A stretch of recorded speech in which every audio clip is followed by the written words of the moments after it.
तर आंतरराष्ट्रीय संस्थांमध्ये ज्या कॅपिटल संदर्भातल्या आहेत भांडवली संस्था, त्याच्यामध्ये IMF महत्वाची. जसं रिझर्व्ह बँकेचं काम असतं देशातलं चलन स्थिरीकरण करणं, तसंच IMF इकॉनॉमिक स्टेबिलिटीवर लक्ष देते जगाच्या प्रस्पेक्टनुसार. दुसरं महायुद्ध आणि जागतिक महामंदी यामुळं दुसऱ्या महायुद्धातून सावरण्यासाठी ब्रेटन वुड्स इथं परिषदा बोलवण्यात आल्या होत्या. त्या परिषदेत IMF आणि वर्ल्ड बँक याची निर्मिती करण्यात आली, त्यामुळे त्याला ब्रेटन वुड्स सिस्टर्स असं म्हटलं जातं. IMF आणि वर्ल्ड बँकला ब्रेटन वुड्स सिस्टर्स असं सुद्धा म्हटलं जातं, तर ते नाव लक्षात असू द्या. आता ह्याच्यामध्ये स्थापना ज्यावेळेस करण्यात आली तर ती कशासाठी होती, तर जागतिक महामंदी आणि व्यापाराचा विकास करणं, त्यासोबतच व्यवहार तोलाचा प्रश्न सोडवणं. आता व्यवहार तोलाचा प्रश्न सोडवणं यासाठी मेन IMFचं काम आहे. 1944 ला, जुलै 1944 ला त्यावेळेस संस्थापक 44 सदस्य होते. 1944 ला सदस्य किती होते संस्थापक, तिथं 45 दिलं का सरांनी? जुन्या एडिशन मध्ये 45 दिलं होतं. 44 सदस्य होते. 1944 संस्थापक सदस्य. आकडा सेम आहे योगायोगाने, ते पण लक्षात ठेवा. 1944 संस्थापक, 44 सदस्य. यातील IMF आणि वर्ल्ड बँक पण WTO स्थापन होऊ शकलं नाही, हे दोन स्थापन झाले. काय सांगितलं होतं की वर्ल्ड ट्रेड ऑर्गनायझेशन, हे पण लक्षात ठेवा. 3 संस्था स्थापन करायचे होते. IMF international monetary fund, world bank आणि वर्ल्ड ट्रेड ऑर्गनायझेशन, 3 संस्था स्थापन करायचं ठरवलं होतं. त्यातले मात्र WTO स्थापन होऊ शकले नाही, कारण त्यावेळेस अमेरिकेनं विरोध केला. कारण त्यावेळेस अमेरिकेला त्या गोष्टी अनुकूल नव्हत्या. अमेरिकेला ज्या गोष्टी अनुकूल असतात त्याच बाजूने तो निर्णय घेतो, त्यामुळे अमेरिकेने त्यावेळेस त्याला सपोर्ट केला नाही. त्यामुळं पुढं व्यवहार तोलाचा प्रश्न सोडवण्यासाठी IMF आणि विकासाचा प्रश्न सोडवण्यासाठी वर्ल्ड बँक स्पेसिफिक काम आहेत. वर्ल्ड बँक डेव्हलपमेंटसाठी आणि IMF मॉनिटरी स्टॅबिलिटीसाठी. IMF आणि वर्ल्ड बँक ह्या दोन्ही संयुक्त राष्ट्राच्या विशेषीकृत संस्था आहेत. जर WTO स्थापन झाली असती तर ती सुद्धा स्पेशलाइज्ड एजन्सी राहिली असती. पण आता जी WTO स्थापन झालेली आहे, ट्रेड ऑर्गनायझेशन जी सध्या स्थापन झालेली आहे, ती IMFचा काय वर्ल्ड बँकचा त्याचा काय संबंध, IMFचा पण डायरेक्ट संबंध नाही ना युनायटेड नेशनशी संबंधित आहे.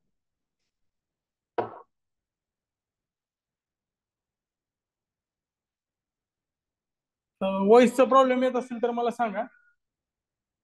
काही काही ठिकाणी तुमच्या साईडचं नेटवर्क अनस्टेबल असेल. आता स्थापना लक्षात ठेवायचे. IMF ची स्थापना कधी आहे? 27 डिसेंबर 1945 ला. कार्य सुरू कधी झालं? 1 मार्च 1947 ला. दोन्ही तारखा महत्वाच्या आहेत, बरेच वेळा विचारलेल्या आहेत. 1945 ब्रेटन वूड परिषद 1944. स्थापना करण्याची जी घोषणा होती त्या दोन्हीचे 1945. सुरू होण्याच्या तारखा कंपॅरिझन मध्ये मी नंतर लिहून देईन तुम्हाला. मुख्यालय कुठे आहे? Washington district centre, Washington DC. Washington प्रांत वेगळा आहे आणि DC वेगळा आहे. वॉशिंग्टन DC हे शहराचं नाव आहे. सदस्य किती आहेत त्याचे? 190. जानेवारी 2020 मध्ये 190 सदस्य अंडोरा होता, त्याच्या आधी नवरू 189.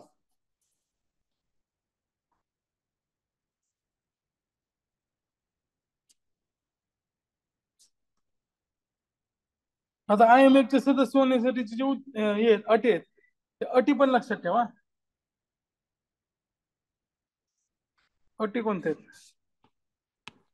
1, 2, 3 असं स्वरूपात तुम्ही बाजूला लिहू शकता पुस्तकाच्या तिथं पण. देश सार्वभौम असणं. सार्वभौम म्हणजे सोव्हरेन, त्याच्यावर दुसऱ्या कोणाचा अधिकार नसला पाहिजे, सार्वभौम असला पाहिजे.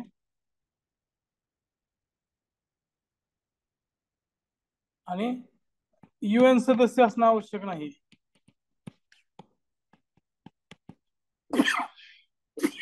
हे महत्वाचं आहे, ह्याच्या आधी विचारलाय हा प्रश्न.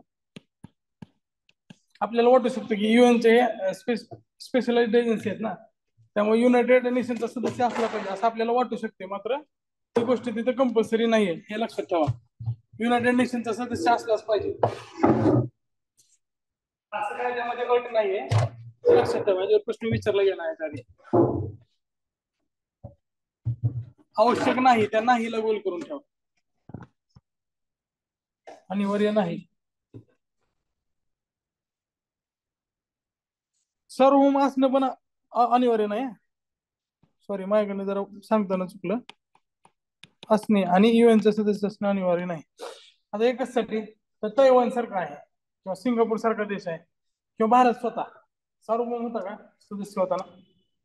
सार्वभौम होता का सदस्य होताना भारत? नव्हता. तर सार्वभौम असणे किंवा सदस्य असणे या गोष्टी अनिवार्य नाहीत. ह्याच्या आधी आयोगाने जो प्रश्न विचारलाय त्यामुळे ते लक्षात ठेवा.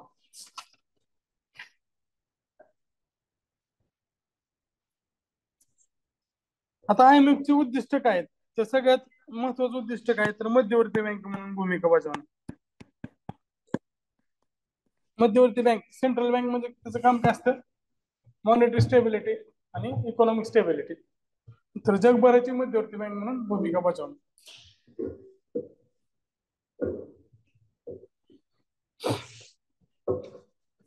आता मध्यवर्ती बँक म्हणजे त्याचं बाकीचे उद्दिष्ट तर तुम्हाला माहितच आहे. आंतरराष्ट्रीय चलन विनिमयात सहकार्य, व्यवहार तोलातील असंतुलन दूर करणे, चलन विनिमय दर स्थिर राखणं आणि त्यासाठी मदत करणं. हे सगळे कशाचे काम आहेत? सेंट्रल बँकेचे काम आहेत ना, RBI चे काम आहेत जसे तसे, बरोबर आहे का? त्यामुळे हे लक्षात ठेवायची गरज नाही. आंतरराष्ट्रीय व्यापार उद्योजन करणं हे थोडं एक्स्ट्राचं काम आहे, हे इम्पॉर्टंट आहे. कारण तुम्हाला वाटू शकत नाही, हे पण प्रश्न विचारून झाला आयोगाचा. आंतरराष्ट्रीय व्यापार उद्योजन करणं ते तुम्ही कट करू शकता. तुम्हाला वाटेल की ते WTOचं काम आहे, मात्र IMF चं सुद्धा काम आहे ते आंतरराष्ट्रीय व्यापार.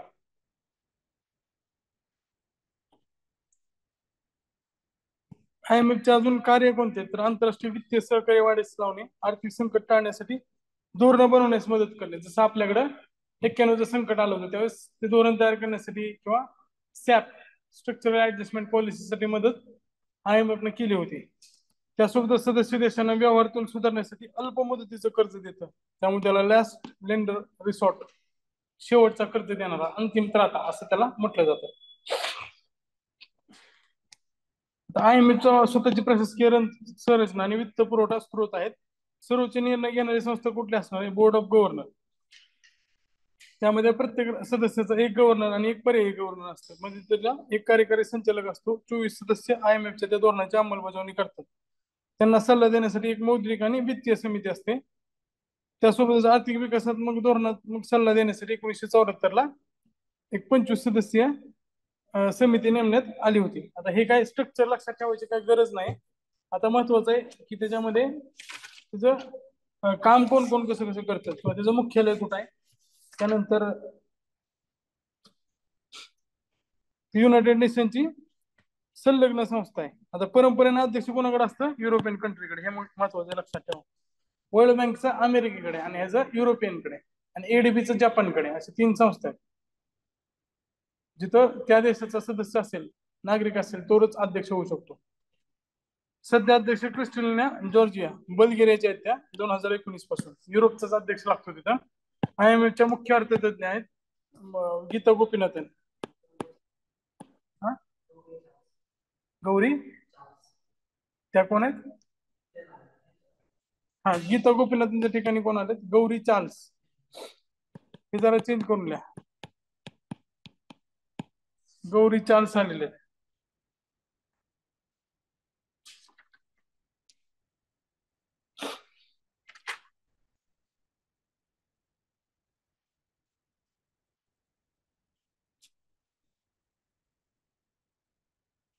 पुस्तकामध्ये पण करेक्शन करून घ्या. गौरी चार्ल्स ह्या चीफ इकॉनॉमिस्ट म्हणून आलेल्या आहेत. ज्या फर्स्ट डेप्युटी MD पण होत्या गीता गोपीनाथन, त्यांच्या ठिकाणी गौरी चार्ल्स आलेले. गौरी चार्ल्स. आता त्यांचे प्रकाशन ह्याच्यावर बऱ्याच वेळा प्रश्न आलेले आहेत. World economic outlook, financial stability report. आता फायनान्शियल स्टेबिलिटीचं काम कोणाचं आहे? IMFचं आहे. त्यामध्ये WTO किंवा वर्ल्ड बँक प्रकाशित करू शकेल का? त्याच्यावरच तुम्हाला समजायला पाहिजे. फायनान्शियल स्टेबिलिटीचं काम कोण करते? IMF करते. त्यामुळं डाऊटच नसला पाहिजे की त्याच्यामध्ये कुणी प्रकाशित करते. फिजिकल मॉनिटर, आता राजकोषीय त्याच्यावर हे ठेवण्यासाठी ते पण IMF च असणार आहे. तर ह्याच्याविषयी तुम्हाला कन्फ्युजन असण्याचं काही कारण नाहीये. नंतर बाकीचे ज्याच्यामध्ये IMF नाव आहे, त्यामध्ये IMF रिजनल इकॉनॉमिक आउटलुक वगैरे लक्षात ठेवायची गरज नाही. नावातच IMF आहे, त्यामुळे ते आयोग पण विचारलं नाही. अॅन्युअल रिपोर्ट तर प्रत्येक संस्था स्वतःच प्रकाशित करतेच, त्यामुळे ते पण लक्षात ठेवायची गरज नाही. या तीनच गोष्टी फक्त लक्षात ठेवा. बाकीच्या मध्ये एकच IMF नाव आहे आणि अॅन्युअल रिपोर्ट तर प्रत्येक संस्थेचा असणारच आहे. आता यातलं सगळ्यात महत्वाचं लक्षात ठेवण्याचं सारखी गोष्ट सदस्याचा IMF भांडवलातील वाटा काय. तर जीडीपी बाजार आणि क्रय शक्ती दराचा विचार करता, म्हणजे जो वाटा दिलेला आहे कशाला आहे, बाजार दर आणि क्रय शक्ती दर यांचा एकत्रित विचार केला आहे मार्केट रेट आणि PPP नुसार. जर जीडीपीचा विचार केला तर जीडीपीला किती वेटेज दिलं त्यांनी, 50%. जीडीपी तुमचा कमी जास्त असेल तर 50% इफेक्ट हा IMFच्या कोटावर बसणार आहे. नंतर आर्थिक बदल क्षमता, म्हणजे तुमच्यामध्ये किती म्हणजे बदलाला जुळवून घेण्याची क्षमता आहे. आर्थिक बदल क्षमता त्याला किती दिलाय, 15% वाटा दिलेला आहे. खुली अर्थव्यवस्था, कारण जागतिकीकरणासाठी अर्थव्यवस्था खुली असणं गरजेचं आहे, त्याला 30% वाटा दिलाय. आणि फॉरेक्स रिझर्व्हला फक्त 5%. फॉरेक्स रिझर्व्हला फक्त 5% वाटा दिलेला आहे. आता त्यानुसार IMF ने 1946 मध्ये सममूल्य परिस्थिती स्वीकारली होती, 75% स्वतःचे चलन आणि 25% एसडीआरच्या स्वरूपात. त्यानंतर सममूल्यला पर व्हॅल्यू सिस्टीम असं लक्षात ठेवा.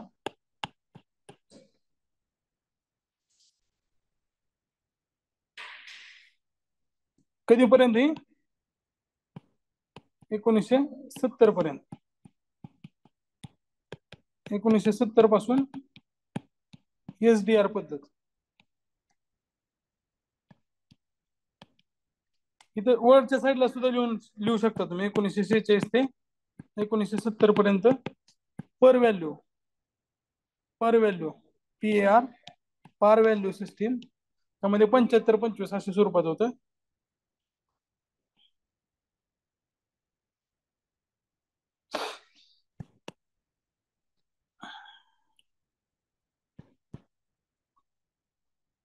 एकोणसत्तर पर्यंत म्हणू आपण, 1970 पासून SDR पद्धत. समजते का.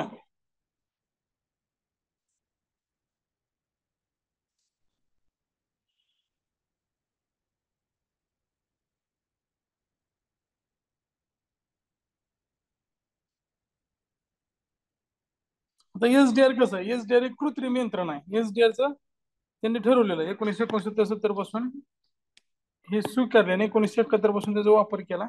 हे चलन नाही तर कोट्याची क्षमता दर्शवणारं माध्यम आहे. तर ते कसं तयार केलेलं आहे, तर त्याच्यामध्ये प्रत्येक ह्याला एक भार दिलेला आहे, प्रत्येक डॉलरला एक भार दिलेला आहे, त्याच्या किमतीनुसार ते कमी जास्त होतं.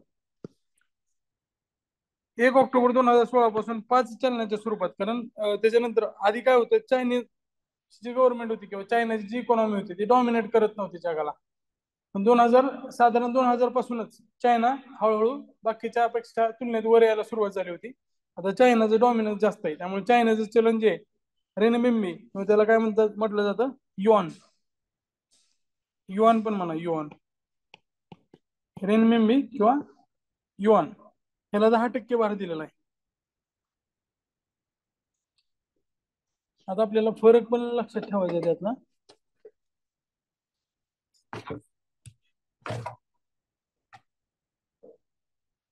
इथं लिहून घेऊ शकता तुम्ही, 1 ऑक्टोबर 2016 पासून ते ऍड झालेलं आहे. 1 ऑक्टोबर 2016 जिथे दिलंय ना, ते वरच्या साईडला लिहून द्या डायरेक्ट, नाही हे वाक्य लिहून घ्या पुस्तकात. युआन ऍड करण्यात आला. रेनमिंबी पण लक्षात राहू द्या, कधी ते रेनमिंबी देतील, कधी कधी युआन देतील, दोन्ही चलन चायनाचे.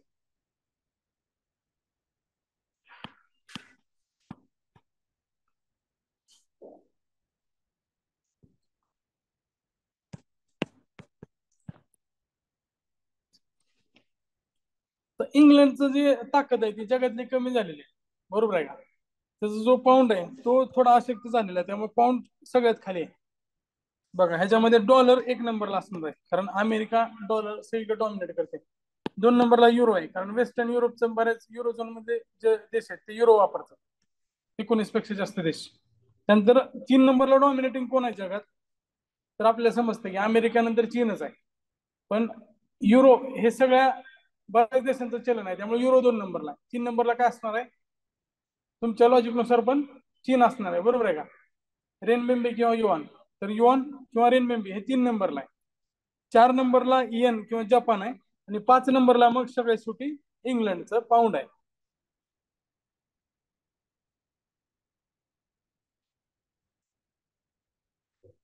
आता चीनचा त्यामध्ये समावेश का झाला, तर चीन जगातला तिसरा मोठा निर्यातक देश आहे. त्यासोबतच म्हणजे युरोपियन देश, अमेरिका युरोपियन देश सोडलं तर 3 नंबरला चीन आहे. एसडीआर मध्ये समाविष्ट होण्यासाठी निर्यातीचे जे निकष आहेत ते चीनने प्राप्त केलेले आहेत. चीनच्या ट्रेझरी बिलाच्या उत्पादकतेवरून चीनचा नाणे बाजार सशक्त असल्याचा अनुमान आहे. बाकीचे देश आहेत ते सुद्धा चीनमध्ये इन्व्हेस्ट करायला पुढे असतात. सशक्त चीनी अर्थव्यवस्थेमुळे युआन सशक्त झाल्यास एसडीआर ला अजून बळकटी मिळेल. कारण एसडीआर हे एक म्हणजे ट्रेंच आहे. एसडीआर म्हणजे एक बास्केट आहे. बास्केट म्हणजे वेगवेगळ्या ह्याच्या एकत्रित करून केलेलं कॉम्बिनेशन आहे. एसडीआर एक प्रकारचं बास्केट आहे. आता प्रत्येक देशाचा कोटा ठरवला जातो. आता कोटा ठरवताना त्यांनी काय गेम केले बघा. कोट्यानुसार आता आपण रिझर्व्ह ट्रेंच म्हणजे काय बघूया. रिझर्व्ह ट्रेंच आयएमएफच्या सदस्य देशांना आयएमएफ कडे ठेवलेल्या निधीच्या प्रमाणात कर्ज मिळतं. आयएमएफ मध्ये 25% निधी परकीय चलनात ठेवावा लागतो आणि 75% निधी भारताच्या रुपयात किंवा त्या देशाच्या रुपयात त्यांनी ठेवला तर चालतं. 25% कर्ज आहे ते कोणते प्रयत्न 0% व्याजदराने मिळते, कारण तो आपलाच पैसा असतो आपण ठेवलेला, त्यामुळे त्याला कुठलाही व्याज द्यायची गरज नाही. रिझर्व्ह ट्रेनच्या चौपट रक्कम कर्ज स्वरूपात 6.5% व्याजदराने मिळते. मार्च 2019 पर्यंत आयएमएफचं जे 5.5 बिलियन कर्ज भारताने घेतलं होतं. रिझर्व्ह ट्रेंचला गोल्ड ट्रेंच म्हणतात. आता ह्याच्यामध्ये पण मी तुम्हाला अजून खाली लिहून देतो. जर कर्ज घ्यायचं असेल, पुस्तकाच्या वरच्या साईडला लिहून घ्या.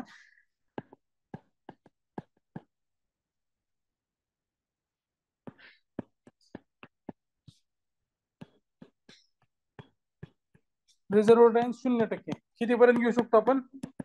25% पर्यंत. हा, रिझर्व्ह ट्रेंचच्या 25% पर्यंत. त्यानंतर बघा पुढचं काय, स्टँड बाय फॅसिलिटी.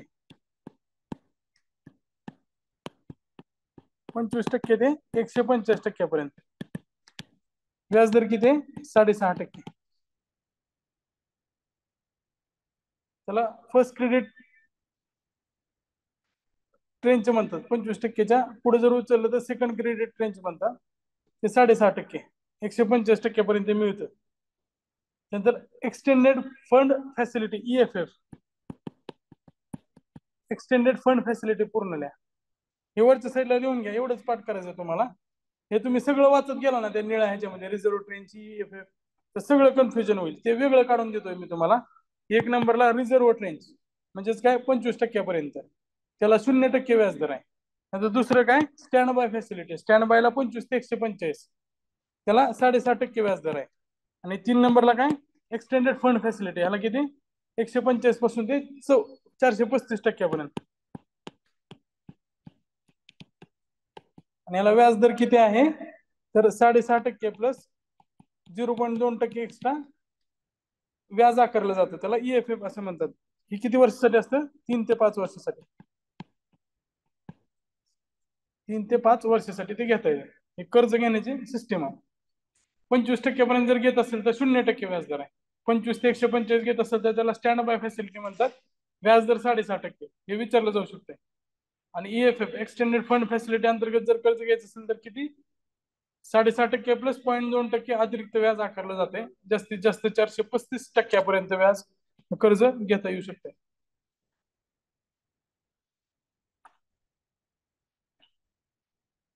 3 ते 5 वर्षासाठी कर्ज घेता येतं. म्हणजे मॅक्झिमम 3 ते 5 वर्षासाठी IMF कडनं कर्ज घेता येते. दीर्घ मुदतीचे कर्ज IMF कडनं घेता येत नाही. व्यवहार तोल सुधारण्यासाठीच IMF कडनं कर्ज घेतो आपण.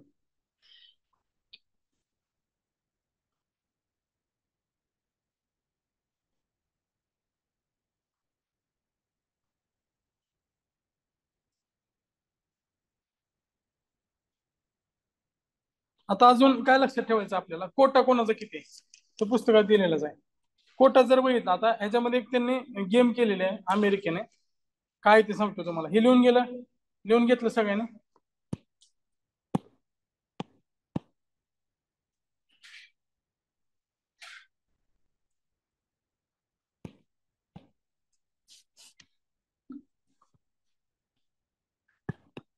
2016 नुसार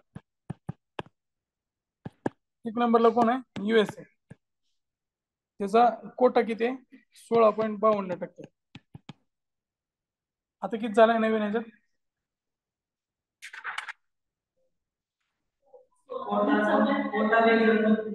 सॉरी, मत 16.52%, कोटा किती आहे? 17.43.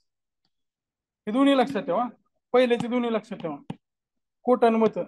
कारण मी त्यात एक गोष्ट तुम्हाला परत दाखवून देतोय. कोटा किती आहे? 17.43. आणि मत किती आहेत? 16.50. बरोबर आहे का? 16.5. आता 2 नंबरला कोण आहे? जपान आहे. फक्त हे लिहून घ्या, ह्याचं काय पुढचं लक्षात ठेवायची गरज नाही. 3 नंबरला चीन आहे. हे का असं लिहिलंय तर तुम्हाला 2 नंबरला चीन वाटू शकते. जपान 2 नंबरला आहे. 4 नंबरला जर्मनी आहे.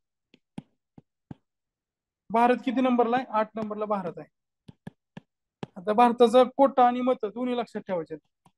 2.75 आणि 2.63. आता बघा, कोणताही निर्णय घ्यायचा असेल तर 85% बहुमताचा आवश्यक आहे.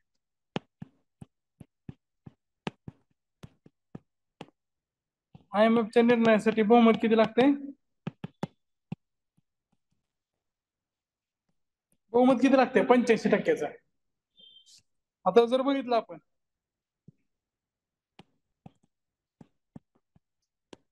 USA, अमेरिकेपेक्षा USA म्हणतो, USA 16.5% मत आहे. त्यामुळे एक प्रकारे वेटो आहे त्यांच्याकडे, वेटो पॉवर आहे.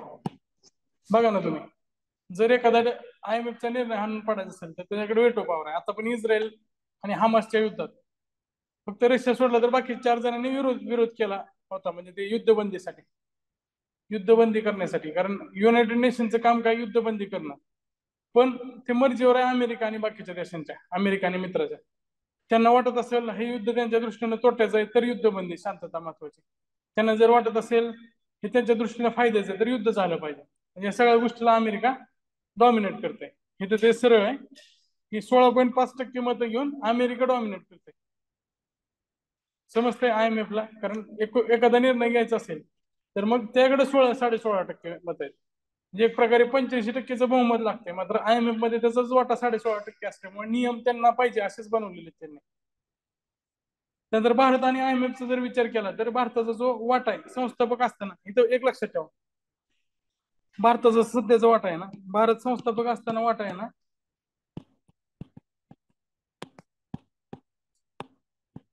त्यावेळेस फक्त 44 देश होते.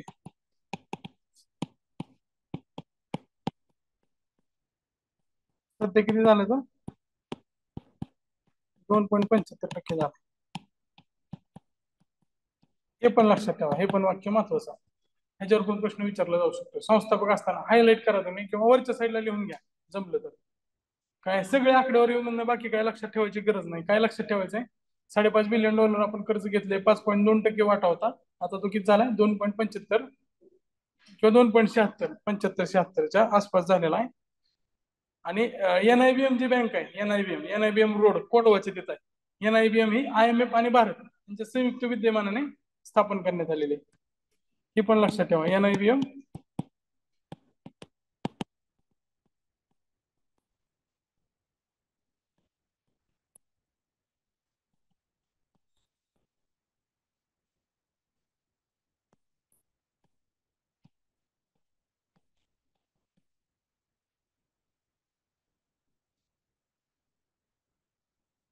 हे पण लक्षात राहू द्या.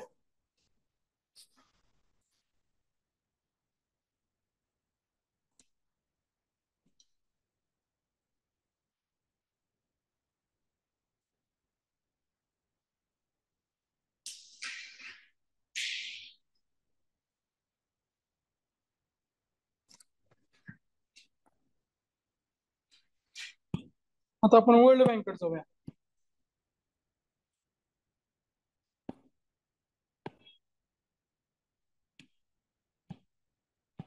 तर वर्ल्ड बँक, IMF सोबतच वर्ल्ड बँकची स्थापना झालेली. कुठल्या परिषदेत?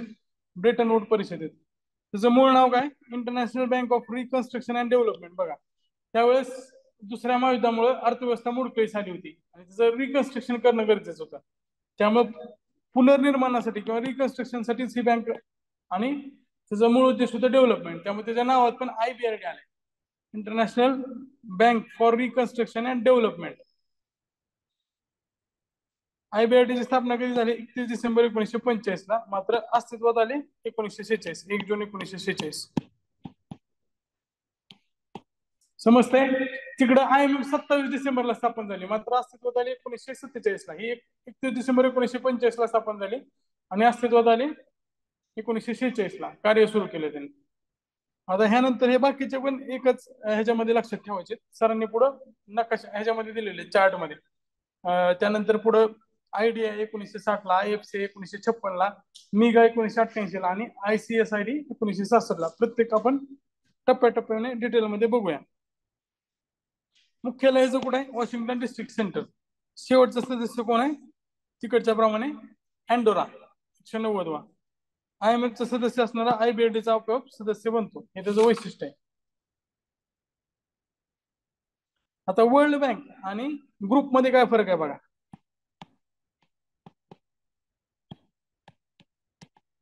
वर्ल्ड बँक मध्ये IBRD आणि IDA हे दोन येतात आणि वर्ल्ड बँक ग्रुप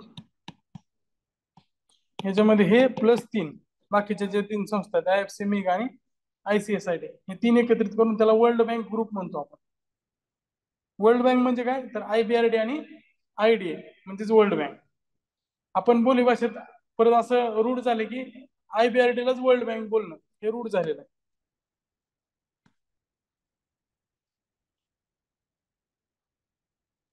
भारत संस्थापक सदस्य जागतिक बँका 5 संस्था आहेत. IBRD, त्यानंतर मिगा, ICSID, IFC आणि IDC राहिला, IDA आणि IFC. आता जे स्थापना वर्ष आहेत ते पण लक्षात राहू द्या. आता हे तर बघितलं आपण, 45 ला स्थापन झाली आणि अस्तित्वात 46 ला आली. IDA 1960 ला आहे. IFC कधीचे? 1956 चे. मिगा कधीचे? मिगा 1988 चे. आणि ICSID कधीचे? 1966 चे. हे सगळं ठेवा. ते क्रम विचारतील, कालानुक्रमे लावा म्हणतील किंवा एखाद्याचं डायरेक्ट वर्ष पण विचारतील. आता वर्ल्ड बँकेचं काम काय? तर जर वर्ल्ड बँकेला एकत्रित बघितलं आपण, IBRD वगैरे बघितला, IBRDचं काम काय? तर मध्यम उत्पन्न गटातील जे देश आहेत त्यांना, तसेच कमी उत्पन्न गटातील देश आहेत त्यांना पुनर्बांधणी करण्यासाठी दीर्घ मुदतीचा वित्त पुरवठा करते. आता दोन्हीत फरक काय? तिकडे लघु मुदत होती, लघु आणि मध्यम, हे दीर्घ मुदतीसाठी वित्त पुरवठा करते. IBRD कर्ज मंजुरी देताना वर्ल्ड बँकेचं कर्ज आहे असं आपण म्हणतो. निरांचल प्रकल्प वगैरे वर्ल्ड बँकेच्या मदतीने वगैरे सुरू केलेला आहे. तर वर्ल्ड बँक प्रकल्पनिहाय किंवा उपक्रमनिहाय मदत करते. त्या प्रोजेक्टचा जो आराखडा आहे तो द्यावा लागतो. जसं बँक प्रकरणाची फाईल आणा असं म्हणलं असतं. बँकेकडे कर्ज घेताना ते कर्ज प्रकरणाची फाईल असते, त्याच्यामध्ये आराखडा असतो, तुम्ही काय काय करणार. तर त्या आराखड्यानुसार, त्या प्रकल्पानुसार वर्ल्ड बँक मदत करते. शाश्वत न्याय आणि रोजगार वृद्धीस प्रोत्साहन देते. जर त्यात रोजगार वृद्धी होत असेल तर मग जास्त IBRD मदत करणार आहे. अल्प आणि मध्यम उत्पन्न गटातील देशांचे दारिद्र्य कमी करणे त्याचं उद्दिष्ट आहे. जागतिक विवादाचा प्रश्न सुद्धा आढळते. आणि जरा इथं स्पेलिंग मिस्टेक झालेली आहे, हे कट करा. ओके. आता वर्ल्ड बँकेतील इतर संस्था, त्यामध्ये IDA ला गरिबांना कर्ज देणारी संस्था आहे. वरच्या साईडला अजून एकदा लिहून घ्या. तरी IBRD आणि IDA कडनं सगळ्यात जास्त कर्ज कोणी उचललाय?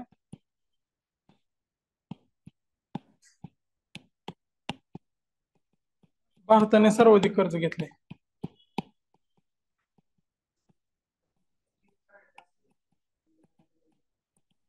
IBRD एकदा चेक करा बरं, करंट मध्ये बघा, चेक करून एकदा.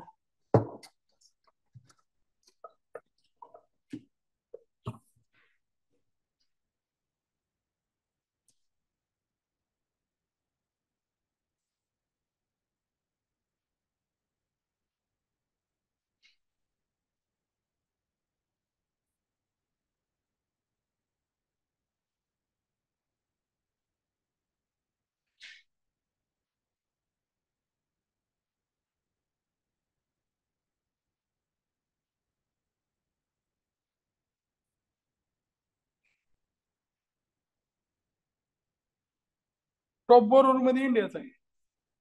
अजून चेक करा दुसऱ्या दुसऱ्या वेबसाईटवरच बघा.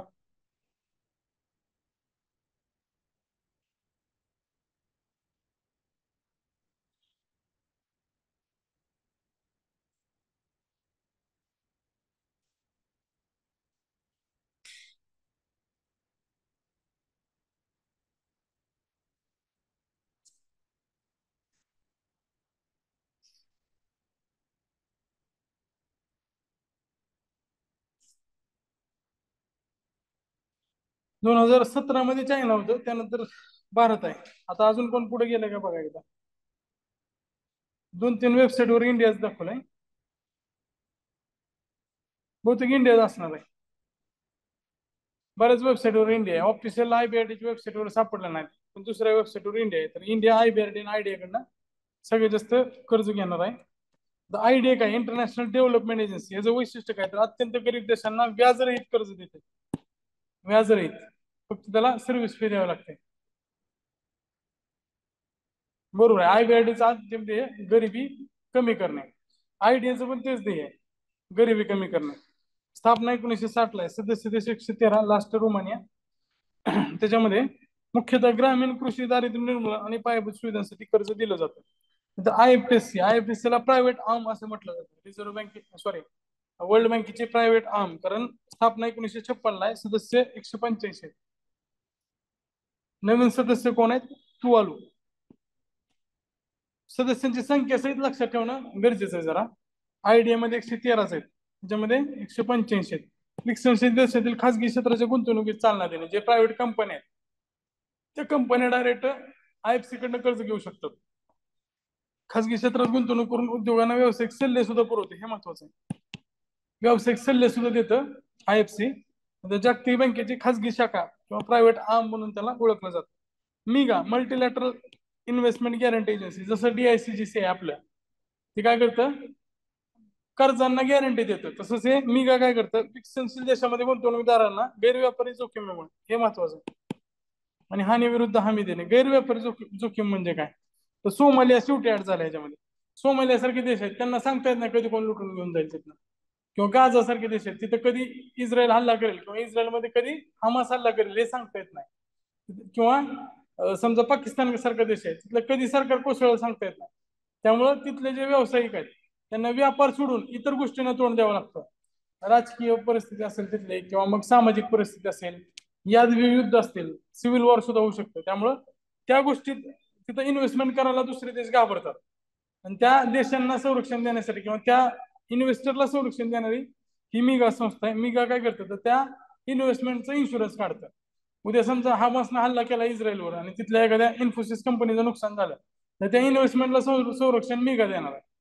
मिगामुळे काय होईल, तिथं बिनधास्त इन्व्हेस्टमेंट करायला बाकीचे पुढे येतील. पण त्यात कीवर्ड काय, तर गैरव्यापारी जोखमीमुळे.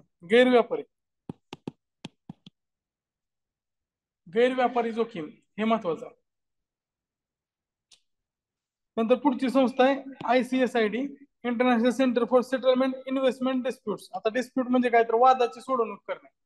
आता ह्याच्यामध्ये आपल्या सार्वभौमतेला अडचण येते, त्यामुळे आपण गुंतवणूक विवादाचे निवारण इकडे जाऊन त्यासाठी आपण तिथं सदस्यच नाही. भारत फक्त एकमेव संस्था आहे वर्ल्ड बँक ग्रुपची जी ICSID त्याचा सदस्य नाही आहे. बाकी 4ची भारतानं सदस्यत्व घेतलेलं आहे. हिची स्थापना कधी झाली, 1966. 56 ला एफसी ICSID, जे 1966 ला, 60 ला आयडीए आणि 86 ला 88 ला मिगा. हे 4चे वर्ष लक्षात ठेवा. सगळ्यात आधी कुठले स्थापन झालेले, IBRD. 45-46 ला काम चालू. त्यानंतर कुठले आली, 56 ला IFC आली, 60 ला आयडीए आली, 66 ला ICSID आली, आणि सगळ्यात शेवटी कोणते आले, 88 ला मिगा. 1988 ला, हे लक्षात ठेवा.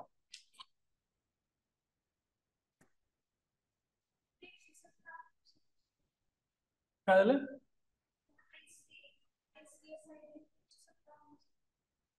157 कुठला, किर्गिस्तान, बरोबर आहे ना. त्याच्यामध्ये घेऊन घ्या किर्गिस्तान, ते ऍड करायचं राहिले तर. इथे 157 सदस्य जो आहे तो किर्गिस्तान आहे. कट करा, किर्गिस्तान ऍड झाला. किर्गिस्तान या आधी रशियाचा पार्ट होता किर्गिस्तान, पण ते जस्ट बाल्कनायझेशन झालं त्यावेळेस वेगळे होऊन वेगळे देश तयार झालेले आहेत 1991 नंतर.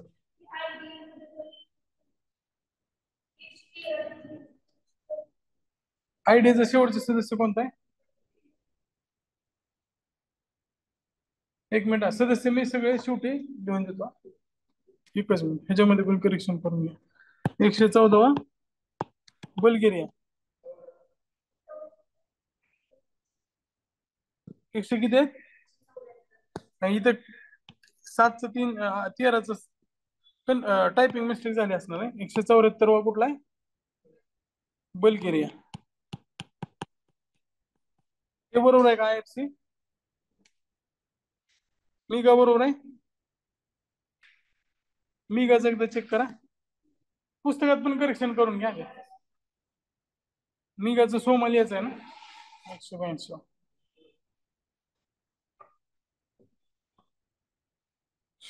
आता पुढं त्याचे अध्यक्ष कोण आहेत? David Malpass. आता कोण झालेले? अजय बंगा.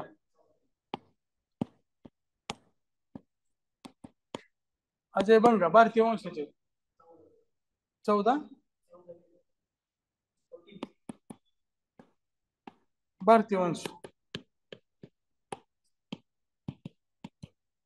असं नाही की ते भारताचे, भारतीय वंशाचे का?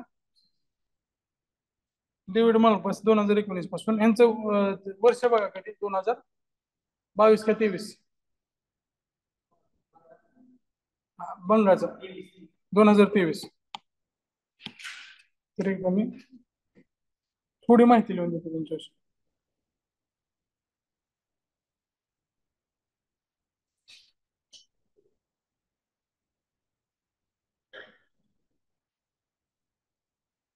अजयपाल सिंग बंगा.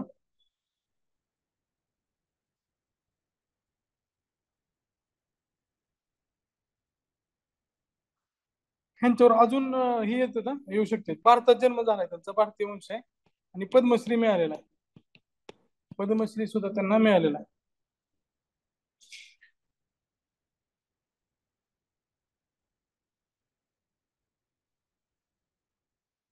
आणि मास्टर कार्डचे चेअरमन आहे.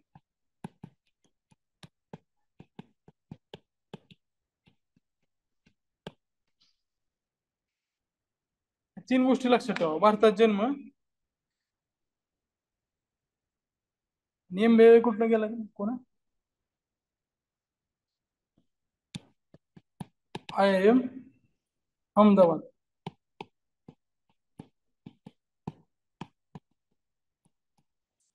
शिक्षण भारतात झाले, भारतात जन्म झाले, तिकडं शिफ्ट झाले, ते मास्टर कार्डचे चेअरमन पदापर्यंत गेलेले.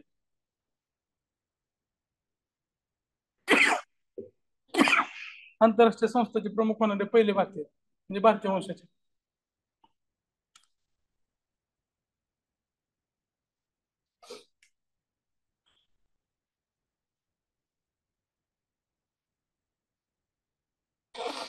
आणि विशेष म्हणजे त्यांचा जन्म पुण्यात झालाय, कदाचित त्याच्यावर पण प्रश्न विचारू शकतात ते. अजय बंगाचा जन्म पुण्यात.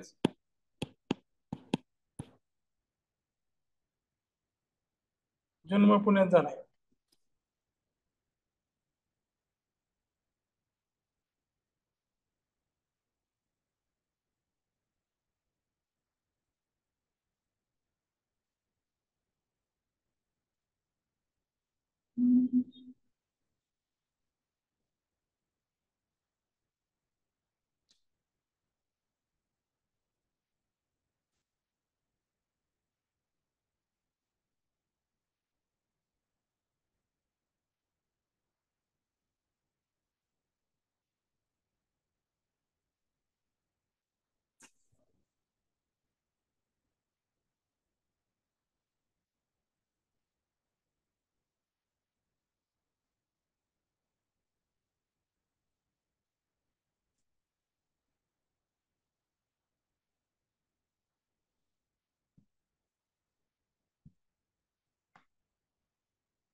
IMF चं फायनान्शियल इयर काय? 1 मे ते 30 एप्रिल. आणि वर्ल्ड बँकचं काय? 1 जुलै ते 30 जून.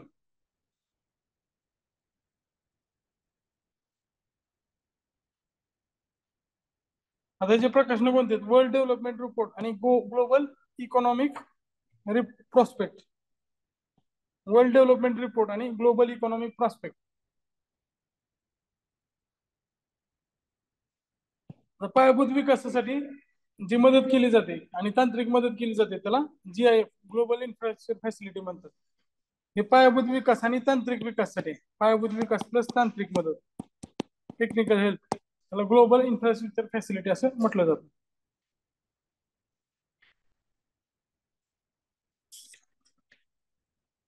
त्यानंतर बाकी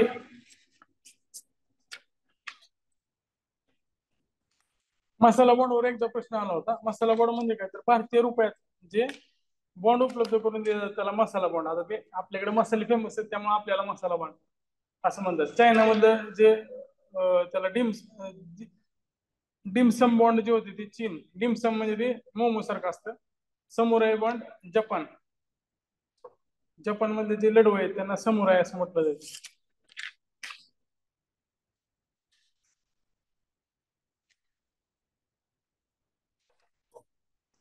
त्यानंतर ब्रिक्स. ब्रिक्सची स्थापना 2009 ला आपण बघितलं मागे सदस्य 5 आहेत. साऊथ आफ्रिका 2010 ला ऍड झालं.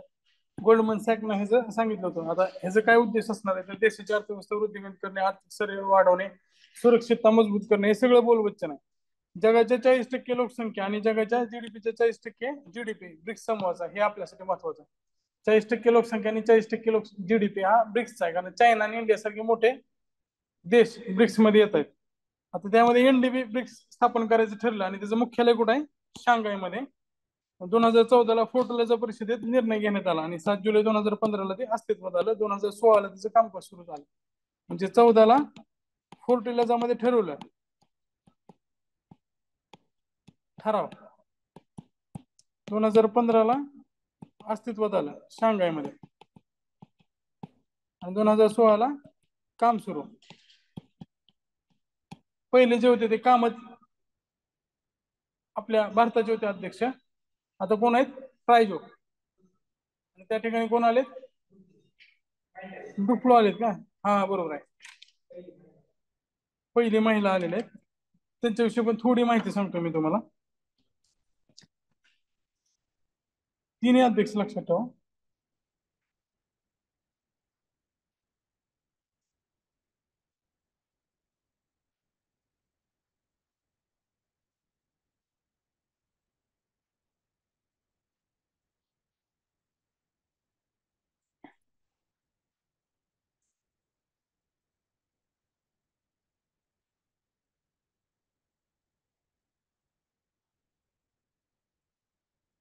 डिल्मा रोसेफ.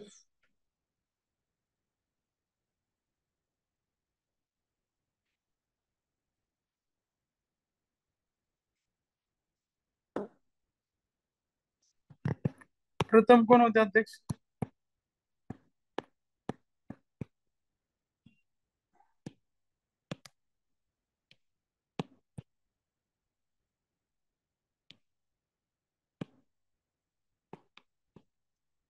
कामत.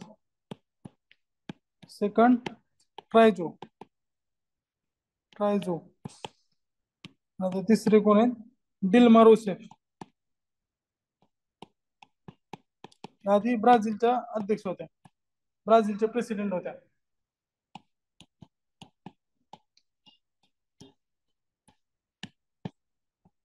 माजी राष्ट्रपती ब्राझील.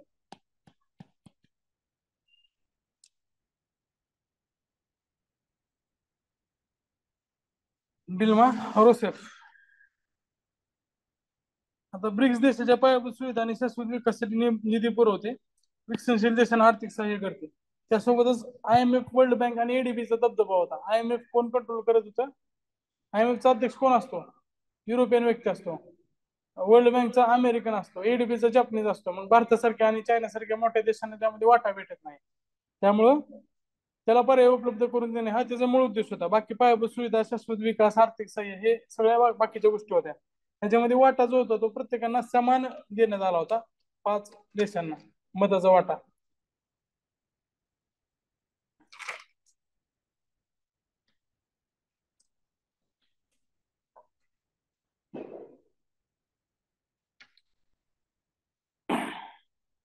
त्यानंतर एशियन इन्फ्रास्ट्रक्चर इन्व्हेस्टमेंट बँक आहे आणि परत एडीबी आहे. एडीबी ऍड करायचं राहिलं यामध्ये. तर एडीबी विषयी पण 2-3 वाक्यच बघा तुम्ही, फक्त जास्त काय त्याच्या डिटेलमध्ये जायची गरज नाही. त्याचा जो अध्यक्ष असतो एडीबीचा, तो कोण असतो? जपानचा असतो. आणि एडीबी कशासाठी आहे तर आशियाई प्रकल्प जे आहेत त्याच्यामध्ये आशियाला फोकस केलेलं आहे, नावानुसारच आहे, Asian development bank. Asian development bank स्थापना कधीची आहे त्याची? 19 डिसेंबर 1966. त्याचं वर्ष आणि तारीख दोन्ही महत्वाचं आहे, प्रश्न आलेला आहे त्याच्यावर. म्हणजे 22 ऑगस्ट 1966 सह्या केल्या होत्या आणि 19 डिसेंबर 1966 ती अस्तित्वात आलेली आहे. आता त्याचे जे प्रेसिडेंट आहेत ते कोण आहेत? असाकावा. जपानचेच असतात त्याचे अध्यक्ष. सध्या कोण आहेत? असाकावा. पुस्तकात दिलेलं आहे का नवीन चेअरमन? असतील तर चेंज करा. एडीबीचे चेअरमन दिलेत का? बरोबर आहे, मासात्सुंगो असाकावा सरांनी पण तेच दिलेले. परंपरेने अध्यक्ष हा जपानचा असतो. आता आपल्याला अजून एक लक्षात काय ठेवायचं तर एडीबी असून सुद्धा एडीबीचे जे वाटा आहे एडीबी मध्ये, आता जपान वाटा आहे 15.6% आणि तेवढा अमेरिकेचा पण आहे. का तर जपान अमेरिकेचा एकदम म्हणजे सक्का मित्र आहे. जपान अमेरिका सांगेल तेच करते. त्यामुळे जपान आणि अमेरिका नाव जरी एशियन डेव्हलपमेंट बँक असेल, आशियासाठी आशियाच्या विकासासाठी स्थापन केली असेल, तरी पण अमेरिकेचा वाटा 15.6%. 2 नंबरला मग कोण आहे? चीन आहे. आणि भारताचा फक्त 0.1 कमी आहे. बाकी सगळं त्यामध्ये बोलवच्च नाही. सामाजिक विकास करणे, लैंगिक समानता, आर्थिक विकास, हे सगळं तुम्हाला माहित आहे. फॅक्च्युअल गोष्टी काय तर त्याची स्थापना एडीबी मध्ये वाटा कोणाचा आहे आणि अध्यक्ष परंपरेने जपानचा असतो आणि अध्यक्ष कोण आहे? असाकावा.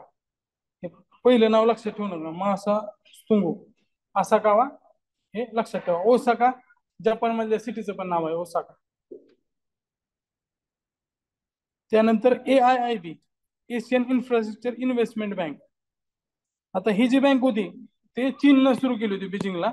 तिकडे एडीबी मध्ये चीनला एवढं जास्त हस्तक्षेप करता येत नव्हता, कारण तिकडे अमेरिका होता. त्यामुळं 16 जानेवारी 2016 स्थापन केली. ह्याच्या स्थापनेचा करार 2014चा आहे. ऍक्च्युअल स्थापना 2016 झालेली. सुरुवातीला 22 सदस्य होते, आता ते 103 पर्यंत वाढलेले आहेत. आता सध्या जर बघितलं तर किती झाले ते बघतो मी. AIIB आजच्या तारखेपर्यंत आता ह्याची सदस्य संख्या कायम वाढत जाणार आहे, प्रत्येक महिन्यात वाढते त्याची संख्या.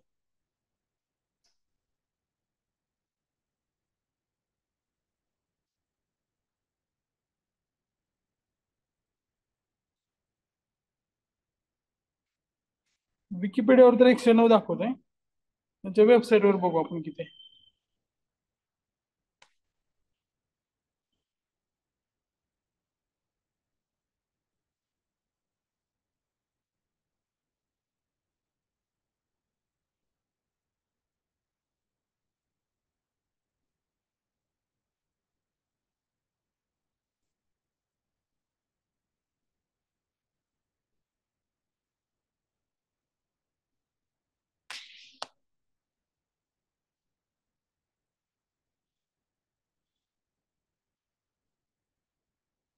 एकशे नऊ दाखवले काही ठिकाणी, वेबसाईटवर संख्या दिलेली नाही त्यांची. संख्या नाही लक्षात ठेवली तरी चालेल, ते कायम चेंज होणार आहे, कमी जास्त होणार आहे. AIB जे मुख्यालय आहे ते बीजिंग मध्ये, एनडीबी ब्रिक्सचं जे कुठं आहे शांघाय मध्ये. त्या दोन्हीतलं थोडं कंपॅरिझन लक्षात ठेवा. इथं 109 करून घ्या 105च्या ऐवजी. हे आता किती झालेले? 109. वाढतच राहणार आहे ते. विकिपीडियावर जे लेटेस्ट आकडा आहे तो 109चा आहे. जीन लिकन हे त्याचे प्रेसिडेंट आहेत. हे चायनीजच आहे, जीन लिकन. अध्यक्ष कोण आहे? स्वतः चायनीज आहे, जीन लिकन चायनीज. आशियाई आर्थिक विकासासाठी सदस्य राष्ट्रांना प्रोत्साहन देणे, विकासासाठी धोरण सल्ला, हे सगळ्या बँकेचं सारखंच असते. प्रत्येक सदस्य राष्ट्राचा गव्हर्नर बँकेने, त्यासोबतच कार्यरत वित्त मंत्री इकडे असतो. भारताचा वाटा 8.65% आणि चीनचा सर्वाधिक 30.79%. AIIB मध्ये 1 नंबरला कोण आहे? वाट्यामध्ये चीनच असणार आहे, कारण चीनने स्थापन केलेलं आहे. 2 नंबरला भारत आहे, भारत 8.65%.